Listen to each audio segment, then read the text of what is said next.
Well, this is my second video in 2 days on Antiga. Oh, you don't know what that is? It's that No Kings rally parade where a bunch of old geriatrics who are basically one missed trip to the bathroom away from being committed to a nursing home decided to gather in city parks and along city thoroughfares, waving signs and screaming at cars of young people driving by for how dare they vote for Orange Man. Wonder how that actually went anyway.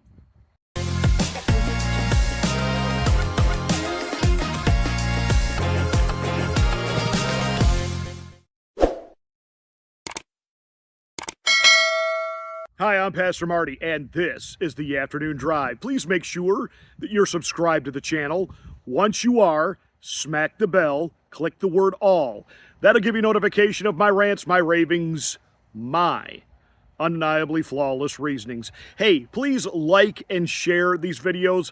That's the best way that we can get the word out that we're here. Now, let me say this, because every once in a while, somebody likes to comment to the effect of, "I can't believe you're a pastor and said that."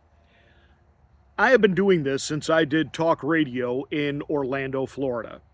And I'm going to say here what I used to say there. I don't care if what I say makes you mad, as long as I make you think. Warning: psychological nudity. Listener discretion is advised.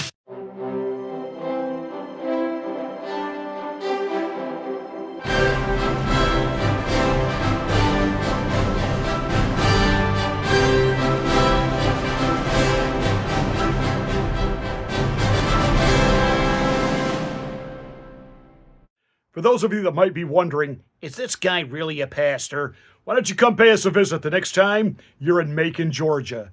I'd love to see you. I'll save you a seat.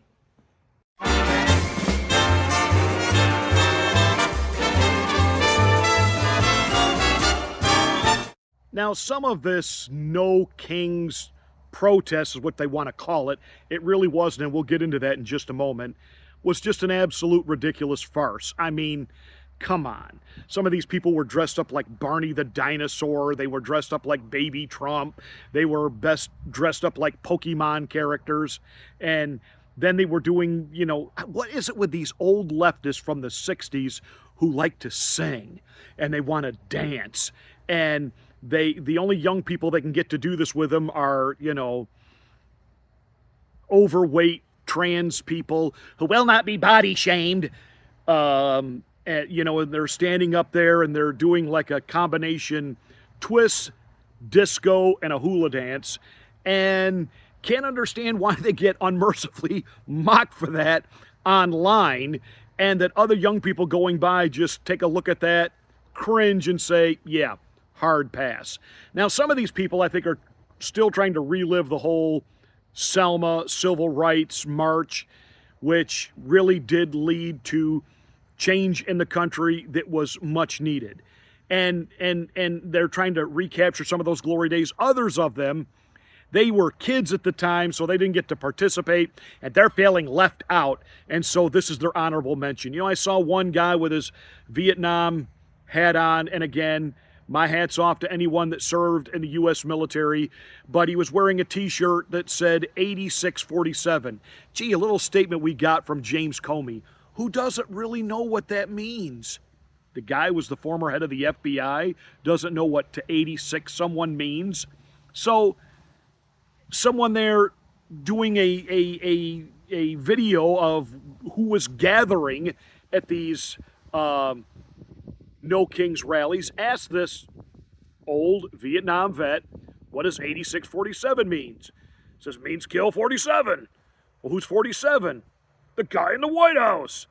And the person responded, well, see, you guys on the left, you're all about the violence. We're all about peace and love. And of course, the old vet looked at him and, you know, flipped him off and told him F you as he wandered away. And see, had I been there, had that been me with my camera there, talking to that individual, as he walked away, I promise you, I could have gotten a rise out of him. I promise you, I could have gotten him to turn around, and we could have really had some great footage, because as he walked away, I would have said, oh, says the Vietnamese baby killer.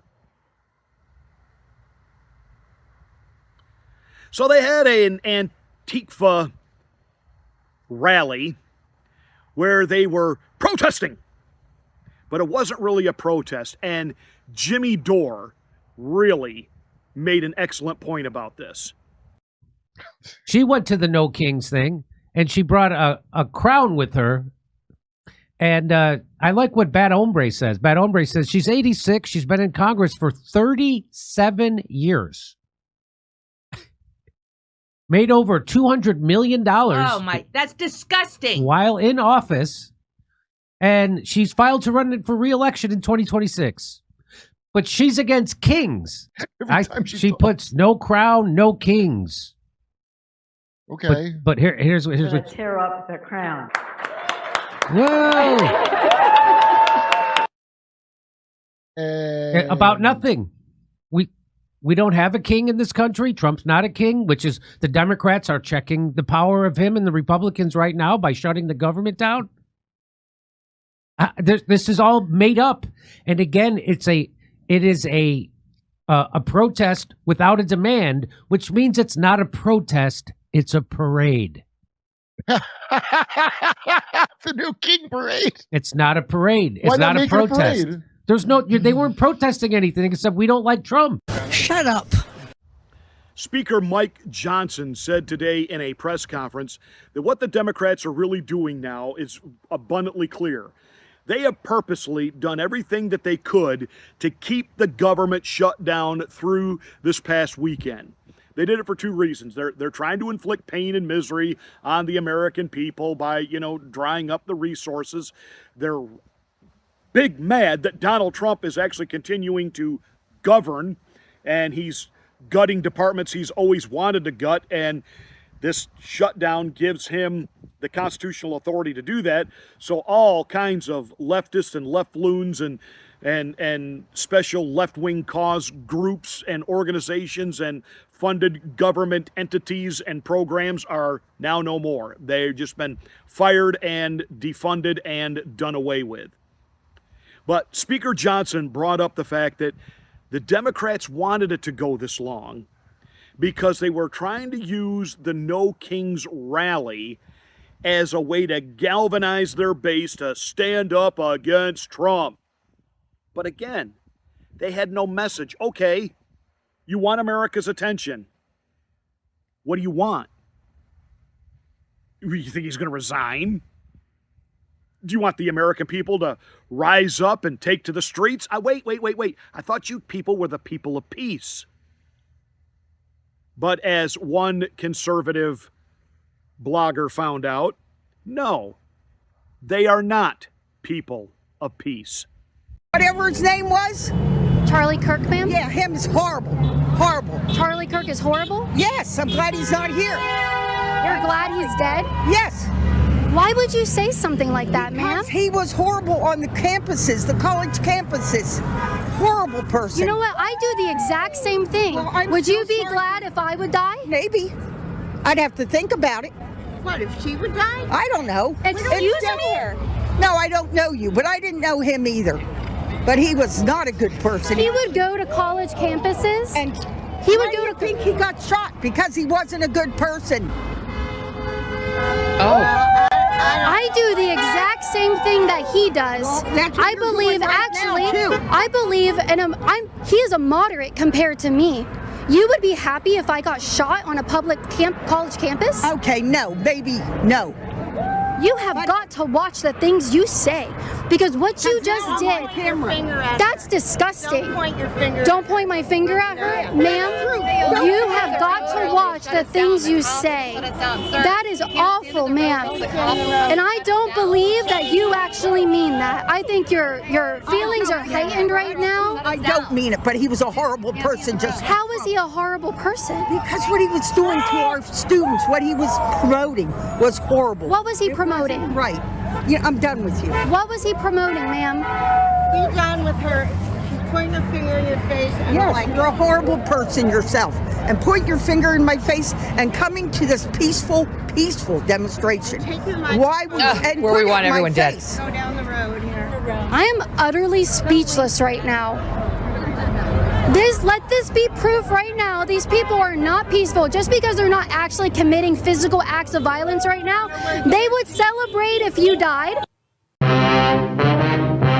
So they have no message other than Orange Man bad. They don't really have any information on any of these people except what they've been spoon-fed by CNN, PMSNBC, or the New York Times. I guarantee you that fat heifer woman has never, ever actually listened to a Charlie Kirk speech in its entirety. I guarantee you she's never gone online and actually watched Charlie Kirk engage with young people on college campuses across the country. That he was always respectful of them. He always let the people that disagree with him speak first, and he engaged them. He talked to them. He didn't scream at them. He didn't demean them. He engaged with them. Yet she's out there saying that because his opinions and his views are different than hers, he's reprehensible, therefore he needs to die, therefore you and I, we need to die too. That's what she's saying. That's why you can't get the Democrats to condemn what the Attorney General wannabe in the state of Virginia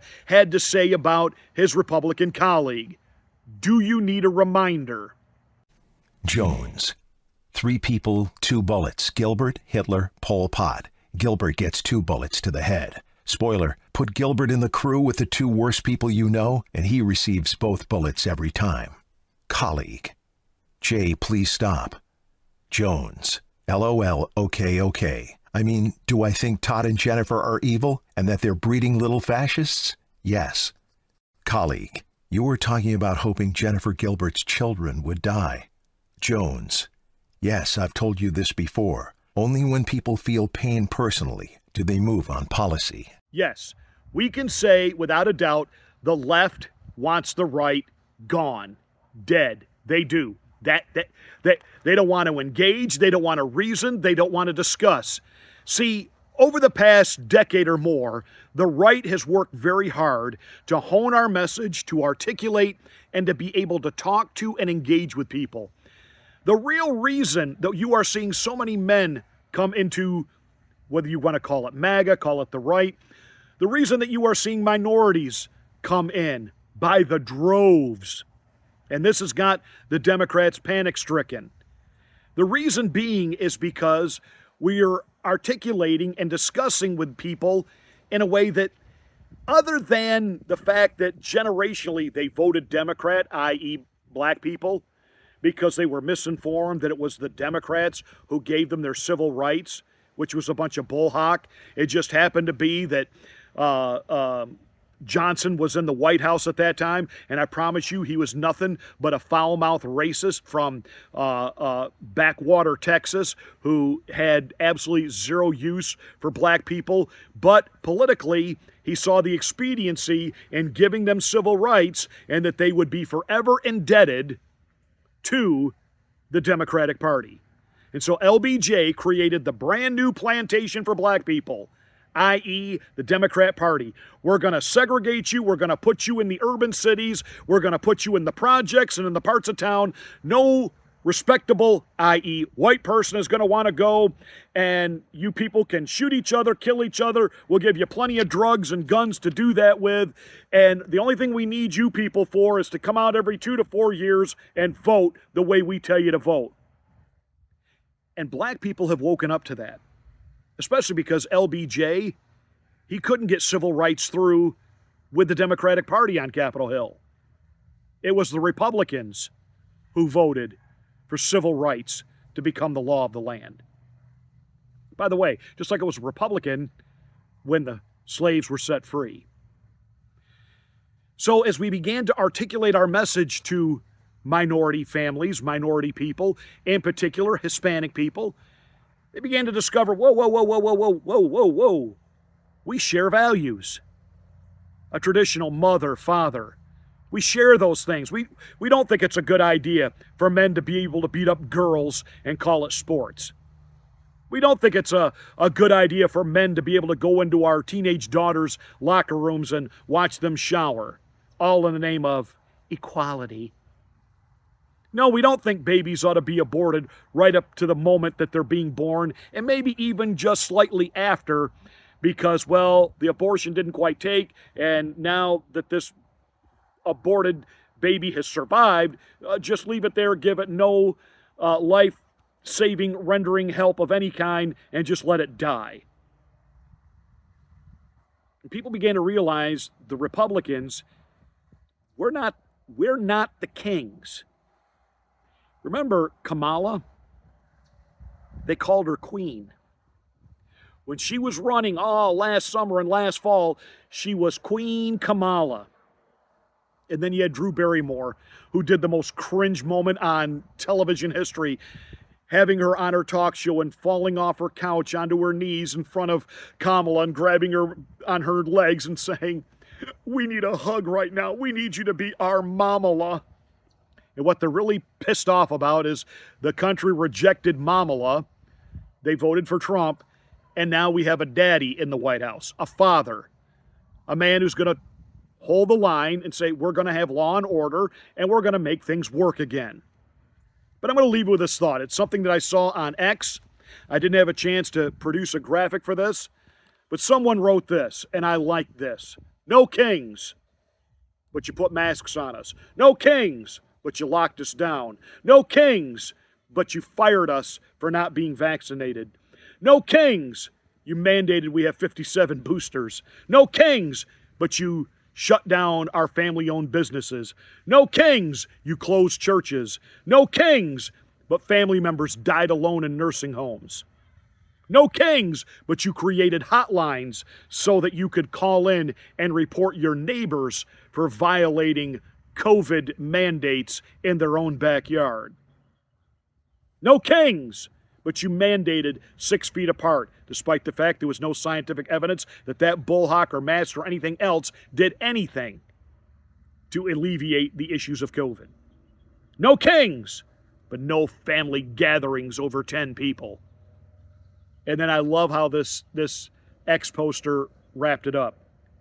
Spare me, you hypocritical scumbags. Boom. Well, no kings. We don't have a king. If we had a king, if we had a fascist dictator, you wouldn't be able to have had these so-called protests, which were more like rallies, and watching some of you guys try to sing and dance and shake your booty. It was just a really bad parade.